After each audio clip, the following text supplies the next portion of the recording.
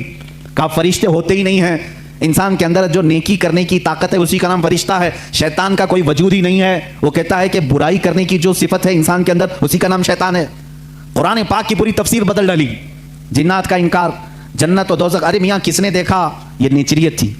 نیچریت کا مطلب ہے نیچر کو ماننے والے ہیں، جو دکھ رہا ہے بس اسی کو ماننا ہے، جو نہیں ہے اس کو نہیں ماننا ہے۔ اور اس کے علاوہ حضور اکرم صلی اللہ تعالیٰ علیہ وسلم کے متعلق بھی بہت ساری نئی باتیں اس نے رکھی، قیامت کے دن شفاعت کے متعلق اور دیدار الہی کے متعلق۔ سر سید احمد خان نے لکھا ہے کہ اللہ کا دیدار ہو ہی نہیں سکتا، نہ زندگی میں، نہ موت کے بعد، نہ جنت نہ دوزخ، ایسی کوئی چیز ہی نہیں۔ میاں ہندو تو عقیدہ رکھتے ہیں نرگ اور سورگ کا، وہ تو بیچارہ ان سے بھی نیچے آ گیا۔ یہ تمام چیزیں نیچریت اس زمانے میں پھیلی۔ اب کچھ مسلمان ادھر بھی فالوورز۔ سر سید احمد خان کوئی نیا پیدا نہیں ہوا تھا، یہ بھی انگریزوں سے پڑھ کر کے متاثر ہو کر کے آیا، انگلینڈ سے یا یورپی کنٹریز سے۔ اور مسلمان اس کو جو ظاہر سی بات ہے تھوڑا روشن خیال سمجھتے ہیں، ارے یہ بہت ہی ماڈرن ہے، نیا علم لے کر کے آئے ہیں، اس کے پیچھے چلنے لگے۔ اس نے علم کے نام پر بہت سارے مسلمانوں کا عقیدہ خراب کیا۔ ایک طرف یہ معاملات، قادیانی فتنہ اپنی جگہ پر، نیچری فتنہ اپنی جگہ پر، اور پھر دیوبندی فتنہ ایک اور۔ یہاں پر میں آج انصاف کے ساتھ عرض کرنا چاہوں گا، آج جو دیوبند ہے یا جو دیوبندی ہیں، اگر ان کو میری بات بری لگتی ہے تو ٹھنڈے دل سے میرے عزیز اپنے دل پر ہاتھ رکھ کر کے سوچو۔ آؤ میں تمہیں دعوت دیتا ہوں، آؤ ہم ان تمام چیزوں پر جمع ہو جاتے ہیں جو صحابہ اور تابعین سے تھی۔ کوئی نئی بات تم اپنی کتاب میں نہیں لاؤ گے، کوئی نئی بات میں اپنی کتاب میں نہیں رکھتا۔ آؤ اتحاد کرو، میں اس اتحاد کا اعلان کرتا ہوں، لیکن جو نئی باتیں آئیں اس کا تم انکار کرو گے، علل اعلان کرو گے، اور یہ بھی کہو گے کہ ہم ان سے دور ہیں۔ ہوا یہ کہ اعلیٰ حضرت رضی اللہ تعالیٰ عنہ کے زمانے سے تھوڑے سے پہلے کے حالات میں بتا رہا ہوں آپ کو۔ دارالعلوم دیوبند کے بعد 4 علماء میں صاف صاف آج عرض کرتا ہوں جن کی کتابوں سے پوری امت میں تنازع پھیل گیا، اختلاف پھیلا۔ لوگ ہم کو اختلاف کا فتویٰ دیتے ہیں، اگر نہ یہ کتابیں آتی نہ یہ کوئی فتوے آتے۔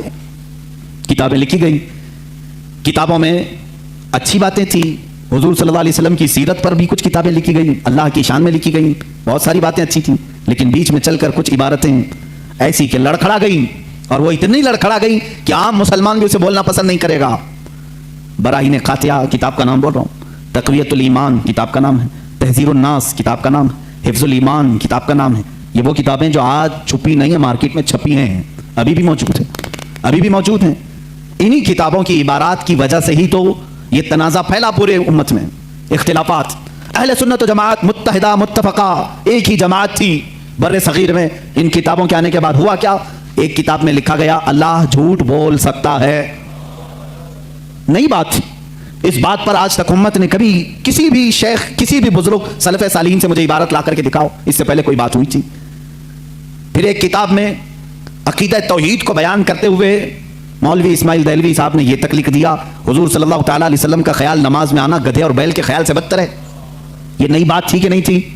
اور جا کر کے کراس ویریفیکیشن کر لینا، اگر میں جھوٹ بولوں تو میرا جبہ پکڑ لینا، اور جو سزا دے سکتے ہو دو۔ میں یہ لفاظی نہیں کر رہا ہوں اور نہ پھکائی کر رہا ہوں، یہ جملے آج کتاب میں موجود ہیں۔ تقویۃ الایمان میں حفظ الایمان کتاب آئی، اس میں مولوی اشرف علی صاحب نے حضور صلی اللہ تعالیٰ علیہ وسلم کے علم غیب پر بحث کرتے کرتے یہ کہہ دیا، حضور کے علم غیب کی کیا تخصیص؟ کیا تقسیم؟ یعنی ان کی کیا خصوصیت ہے؟ اتنا علم غیب تو زید کو، پاگلوں کو، بچوں کو، بلکہ جانوروں کو بھی حاصل ہے۔ شیطان کا علم غیب تو قرآن سے ثابت ہے، انہوں نے کہا شیطان کا علم غیب قرآن سے ثابت ہے۔ حضور صلی اللہ علیہ وسلم کے علم غیب کی کیا خصوصیت ہے؟ یعنی برابر ہو گئے، شیطان کو جتنا علم ہے اتنا ہی محمد صلی اللہ علیہ وسلم کو ہے۔ میرے عزیزو، کیا یہ باتیں دل پر نہیں لگتی مسلمانوں کے؟ یہ عبارتیں آئی، کتابوں میں لکھی گئی، اور بڑا فتنہ یہاں سے بھی ہوا مولوی قاسم نانوتوی صاحب کی کتاب سے، کہ انہوں نے یہ بھی لکھا کہ بالفرض بعد زمانے نبی کے اگر کوئی دوسرا نبی پیدا ہو گیا تو حضور کے خاتم النبیین ہونے میں کوئی فرق نہیں آئے گا۔ یعنی کوئی دوسرا نبی پیدا ہو سکتا ہے، اگر ہو گیا، اگر مگر کی بات ہی چھوڑو، جب حضور نے 1400 سال پہلے کہہ دیا، فرما دیا کہ میرے بعد کوئی نبی نہیں ہو سکتا تو نہیں ہوگا۔ آپ کتاب میں یہ نئی بات لکھنے کی کیوں ضرورت پیش کی؟ آپ کو کیوں ضرورت پیش آئی کہ اگر اب کے زمانے میں بھی کوئی نبی آئے گا تو حضور کے خاتم النبیین ہونے میں کوئی فرق نہیں آئے گا؟ تو آپ کی اس بات سے پتہ نہیں کتنے محلوں میں کہاں کوئی نبی ہونے کا اعلان کر دے گا۔ عزیزان گرامی وقار، یہ کتابیں پورا کا پورا ہندوستان ایک کھلبلی مچا چکی تھی، کوہرام بپا تھا، تنازعات میں گر گئے۔ قادیانی اپنے نبی ہونے کا اعلان کر رہا ہے، ادھر ایک نیچری فرقہ ہے علی گڑھ سے جو قرآن کے معجزات کا انکار، حسیات کو صرف ماننے والا، نیچر کو صرف ماننے والا اور مغیبات کو نہیں تسلیم کرنے والا، اور ایک طرف عظمت رسالت صلی اللہ تعالی علیہ وسلم پر، رسول کریم صلی اللہ تعالی علیہ وسلم کے متعلق یہ سارے جملے آ رہے ہیں۔ چلو 100 سال کا عرصہ گزر گیا، آج بھی میں دعوت دیتا ہوں، آج تو سوشل میڈیا کا زمانہ ہے، میری یہ دعوت قبول کریں علماء دیوبند یا جو بھی، میں آپ سے اتحاد کر لوں گا، سینے سے سینہ لگا لوں، لیکن صرف یہ باتوں سے تم انکار کر دو اور کہو کہ وہی عشق رسالت ہمارے اندر ہے جو سیدنا ابو بکر صدیق میں تھا، سیدنا عمر فاروق میں تھا، عثمان ابن عفان میں تھا، حیدر کرار میں تھا، رضوان اللہ تعالی علیہ مجمعین۔ جو مشائخ اہل سنت نے ہمیں محبت رسول اور تعظیم رسول سکھایا ہے اسی پر ہمارا اتفاق ہے۔ آؤ، میں سینے سے سینہ لگانے کو تیار ہوں۔ ہم کون سا اختلاف چاہتے ہیں آپ سے؟ ہم کون سا اختلاف چاہتے ہیں؟ ہمارا یہ ایک بات یاد رکھ لیں، اگر میں آج نام لے کر کے کسی کو کہہ رہا ہوں تو صرف اس لیے کہ ہمارا دین ہی یہ کہتا ہے، جو ان سے نا آشنا ہو اس سے ہمارا کوئی تعلق بھی نہیں۔ ہمارے رشتے ناتے اگر ہیں تو صرف عظمت رسالت سے جڑے ہوئے ہیں، جو نبی کا ہے وہ ہمارا ہے۔ اسی لیے سرکار مرشدی پیر و مرشد تاج الشریعہ رحمۃ اللہ تعالی علیہ نے فرمایا ہے، نبی سے ہو جو بیگانہ اسے دل سے جدا کر دیں، نبی سے ہو جو بیگانہ اسے دل سے جدا کر دیں، پدر مادر برادر جان و مال ان پر فدا کر دیں۔ اسی وقت ایمان کو پہنچو گے، اسی وقت ایمان کو پہنچو گے۔ اب یہ حالات میں بتا رہا ہوں آپ کو، انڈیا کے، ہندوستان کے، اکھنڈ بھارت کے حالات، مسلمانوں میں تفرقہ پیدا کیا انگریز، اور انہوں نے اپنے مال، اپنی حکومت، اپنی سلطنت کو پھیلانے کے لیے، بہادر شاہ ظفر کا قتل ہو چکا تھا، اس کے بعد علماء حق نے محسوس کر لیا کہ انگریز درمیان امت تفرقہ ڈال کر اپنی کرسی سنبھالنے کی کوشش کر رہا ہے، تو وہ مرد مجاہد علامہ فضل حق خیر آبادی رحمۃ اللہ تعالی علیہ نے دلی کی جامع مسجد سے فتویٰ صادر فرمایا کہ انگریز ہندوستان کا دشمن ہے، ان سے قتال کرنا فرض ہے مسلمانوں کو۔ اسی فتوے کی بنیاد پر زندگی بھر کی عمر قید کی سزا میں ان کو انڈمان نکوبار بھیجا گیا، وہیں پر ان کی وفات ہوئی۔ آج مزار بھی ان کا جزیرہ انڈمان میں ہے۔ مولانا کفایت علی کافی رحمۃ اللہ تعالی علیہ، جو 1857 کی یہ جو غدر ہے، اس کے بعد کے علماء اہل سنت کی بات میں کر رہا ہوں، انہوں نے محسوس کر لیا اسی زمانے میں کہ انگریز نے فرقہ پیدا کر دیا ہے، کچھ علماء اس کی بولی بول رہے ہیں۔ ظاہر سی بات ہے، یہاں کچھ علماء جو مدرسہ بنا رہے تھے ان کو ماہانہ مشاہرہ مل رہا ہے انگریز حکومت سے، علی گڑھ کو پاؤنڈ آ رہے ہیں انگلینڈ سے، اور دیگر علماء کو پاؤنڈ آ رہے ہیں، اور یہاں جو علماء ان کی ان خرافات کو بیان کر رہے ہیں ان کو پھانسی پر چڑھایا جا رہا ہے۔ مولانا کفایت علی کافی رحمۃ اللہ تعالی علیہ، جن کے اعلیٰ حضرت بھی بڑی عزت فرمایا کرتے تھے، وہی کفایت علی کافی جنہوں نے اپنی ایک نعت میں کہا تھا، کوئی گل باقی رہے گا نہ چمن رہ جائے گا، پر رسول اللہ کا دین حسن رہ جائے گا، اطلس و کم خواب کے پوشاک پہ نازاں نہ ہو، اس تنے بے جاں پہ خاکی کفن رہ جائے گا۔ یہ جو نعت انہوں نے لکھی تھی اس وقت جب آپ کو پھانسی کے پھندے پر چڑھایا جا رہا تھا، یہ مولانا کفایت علی کافی۔ پھر مولانا عنایت احمد کاکوروی رحمۃ اللہ تعالی علیہ، جن کو جیل کی سلاخوں کے پیچھے انگریزوں نے بند کیا، اس ایک عالم ربانی نے پتھر کی ٹھیکری سے دیواروں پر پوری علم الصغا کتاب لکھ دی تھی، جو آج بھی عالم کورس کی کتاب میں پڑھائی جاتی ہیں۔ عزیزان گرامی وقار، اگر انگریز کو علماء سے محبت تھی اور وہ مدرسے کی سنگ بنیاد میں آ رہے تھے تو ان علماء کے ساتھ وہ کالا پانی کی سزائیں اور موت اور پھانسی کی سزائیں کیوں دے رہے تھے؟ آپ سمجھا کریں، کچھ علماء کو وہ شہید کر رہے تھے اور کچھ علماء کو وہ پیسوں سے پال رہے تھے۔ یہ حالات بڑے دیگرگوں تھے، امت میں تفرقہ، اختلافات آ چکے تھے۔ اب یہ وہ زمانہ تھا، نیچریت اپنے پاؤں پھیلا رہی ہے، قادیانیت اپنے پاؤں پھیلا رہی ہے، دہریت اپنے پاؤں پھیلا رہی ہے اور ایک طرف غیر مقلدیت بھی اپنے پاؤں پھیلا رہی ہے۔ ہندوستان کی سرزمین جو اہل سنت و جماعت کا گہوارہ تھی، اولیاء کا مرکز تھی، یہ خواجہ ہند کا ہندوستان تھا، یہ محبوب الہی کی وراثت کی زمین تھی۔ یہاں صابر کلیری کے مجاہدات تھے، یہاں بابا فرید کے نغمے تھے، یہاں پر اولیاء کاملین کا گلشن تھا، یہ تمام صوفیاء کاملین کے پروردہ مریدین کا ایک عظیم گلستان تھا۔ اس گلستان کو کئی انگریزوں نے اپنے پاؤں سے کچلنا شروع کیا، اس میں خزاں آنے لگ گیا، اس حسین گلدستے میں، ہندوستان کے گلدستے میں پھول مرجھانے لگے۔ نیچریت کا غلبہ آیا ہے، وہابیت کا غلبہ آیا ہے، قادیانیت کا فتنہ سر ابھار رہا ہے، الہاد و بے دینی کا فتنہ سر ابھار رہا ہے۔ اب ہندوستان کی سرزمین پر ایک ایسے مرد قلندر کی ضرورت تھی جو موسیٰ کا جلال لے کر فرعون کے مقابل میں آئے، جو ابراہیم کی ثبات قدمی لے کر کے نمرود کے سامنے آئے۔ اب ایک ایسے مرد قلندر کی ضرورت تھی جو صدیق کی صداقت اپنے سینے میں رکھتا ہو، فاروق اعظم کی عدالت اپنے سینے میں رکھتا ہو، عثمان ابن عفان کی حلم و بردباری اپنے سینے میں رکھتا ہو۔ ہندوستان کو اب ایسے مرد قلندر کی ضرورت تھی جو حیدر کرار کی شجاعت بھی رکھتا ہو، غوث اعظم کا نائب ہو، خواجہ ہند کا وارث ہو۔ اللہ رب العزت نے ہندوستان کے سنی مسلمانوں پر وہ احسان عظیم فرمایا جب صوفیاء کے مرکز اور اولیاء کاملین کی خانقاہیں آواز دینے لگی، الہا اب ہند کا کیا ہوگا؟ یہاں تو اب چادریں نہیں، اب گاگریں نہیں، یہاں اولیاء کی بارگاہ میں آنے سے روکا جا رہا ہے، وسیلے کو شرک، استمداد کو کفر کہا جا رہا ہے، عظمت رسالت پر حملے ہو رہے ہیں، نماز میں رسول کے خیال آنے کو برا بھلا کہا جا رہا ہے، پیٹ پیچھے کی خبر نہ ہونے کی حضور کے بارے میں کہی جا رہی ہے۔ الہا اب کون اس دین کا وارث ہوگا، جانشین ہوگا، محافظ ہوگا، نگہبان ہوگا؟ آواز آئی غیب سے، اللہ رب العزت نے پورے ہندوستان کے اس سائے پر ایک ایسی عظیم سلطنت کو بیدار فرمایا جس سلطنت کا نام ہم یوں کہتے ہیں ملک سخن کی شاہی تم کو رضا مسلم، ملک سخن کی شاہی تم کو رضا مسلم۔ جس سمت آ گئے ہو سکے بٹھا دیے ہیں، اس عظیم ہستی کو اللہ تعالیٰ نے جلوہ فرمایا جس کو پوری دنیا سنیت، اعلیٰ حضرت کنز الکرامت، جبل الاستقامت، دریائے نعمت، آقائے رحمت، کنز الکرامت امام اہل سنت امام احمد رضا خان فاضل بریلوی کے نام سے جانتی ہے۔ اسی لیے میں نے کہا احمد رضا کا تازہ گلستان ہے آج بھی، خورشید علم ان کا درخشاں ہے آج بھی، سب ان سے جلنے والوں کے گل ہو گئے چراغ، احمد رضا کی شمع فروزاں ہے آج بھی۔ عزیزان گرامی، اس امام اہل سنت فاضل بریلوی کی جس گھر میں ولادت باسعادت ہوئی وہ عام گھرانہ نہیں تھا، علمی گھرانہ تھا، بزرگوں کا گھرانہ تھا، تقوی و پرہیزگاری کے شعار رکھنے والوں کا گھرانہ تھا۔ اعلیٰ حضرت رضی اللہ تعالیٰ 10 شوال المکرم بریلی شریف میں سنیچر کے دن جب آپ کی ولادت ہوئی، ظہر کا وقت تھا، یہ اعلیٰ حضرت امام احمد رضا خان رحمۃ اللہ تعالیٰ علیہ مولانا نقی علی خان رحمۃ اللہ تعالیٰ علیہ کے گھر پیدا ہوتے ہیں۔ مولانا نقی علی خان اعلیٰ حضرت کے والد ماجد زبردست عالم دین، فقیہ کامل، ولی کامل تھے۔ آپ کے دادا مولانا رضا علی خان رحمۃ اللہ تعالیٰ علیہ قطب الوقت تھے۔ آپ کا سلسلہ نسب اعلیٰ حضرت رضی اللہ تعالیٰ عنہ کا افغانستان کے بڑھیج قبیلے کے پٹھانوں سے ملتا ہے۔ بعض محققین نے کہا ہے کہ صحابی رسول تک آپ کا نسب پہنچتا ہے، واللہ اعلم۔ اعلیٰ حضرت رضی اللہ تعالیٰ عنہ جس وقت اپنی آنکھیں کھولے ہیں، باپ کو مولانا نقی علی خان کی شکل میں ایک عظیم ولایت کا سرتاج دیکھے ہیں، اور پرورش بھی اس انداز میں ہوئی۔ الحمدللہ جن کے گھر علمی ہوتے ہیں، تقوی والے ہوتے ہیں، وہاں کی ہواؤں میں بھی علم ہوتا ہے، وہ چلتے پھرتے بھی پرہیزگار بنتے ہیں۔ اعلیٰ حضرت عظیم البرکت رضی اللہ تعالیٰ عنہ کے علمی گھرانے کی مثال اسی بات سے سمجھ میں آتی ہے کہ آپ کا نام، اعلیٰ حضرت رضی اللہ تعالیٰ عنہ کا نام محمد رکھا گیا اور دادا نے احمد رضا رکھا، اسی نام سے آپ مشہور زمانہ بھی ہیں۔ اعلیٰ حضرت رضی اللہ تعالیٰ عنہ کے گھر کا نہیں بلکہ صوفیاء کرام بزرگوں کا یہ وتیرہ رہا ہے کہ بچہ جب 4 سال 4 مہینے 4 دن کا ہوتا ہے تو بسم اللہ خوانی کرائی جاتی۔ اس رواج کو ہمارے لوگ بھول چکے ہیں۔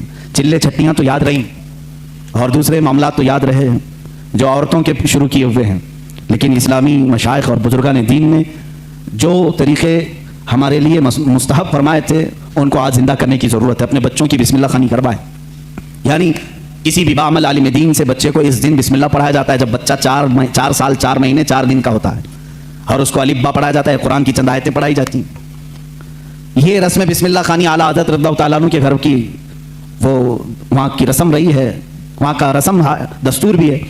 اعلیٰ حضرت کو استاذ آئے پڑھانے کے لیے اسی رسم بسم اللہ خوانی میں، جب ان کے دادا بھی ہیں والد بھی ہیں، لیکن رسم کے مطابق استاد آئے پڑھائے، الف با تا سا جیم ہا، یہ جو الف با پڑھایا جاتا ہے، اعلیٰ حضرت رضی اللہ تعالیٰ عنہ اسی مجلس میں ایک سوال کرتے ہیں اپنے استاد سے، الف سے لے کر قاعدہ آپ بھی پڑھتے ہوں گے نا، الف با تا سا جیم ہا خا دال دال را زا سین شین صاد ضاد طا ظا عین غین فا قاف کاف لام میم نون واو ہا، اس کے بعد آتا ہے لام الف یا، یہ لام الف بھی آتا ہے نا، بہت سارے قاعدوں میں لکھا رہتا ہے۔ استاد نے پڑھایا تو اعلیٰ حضرت نے فرمایا یہ سنگل حروف پورے تو میں نے پڑھ لیا،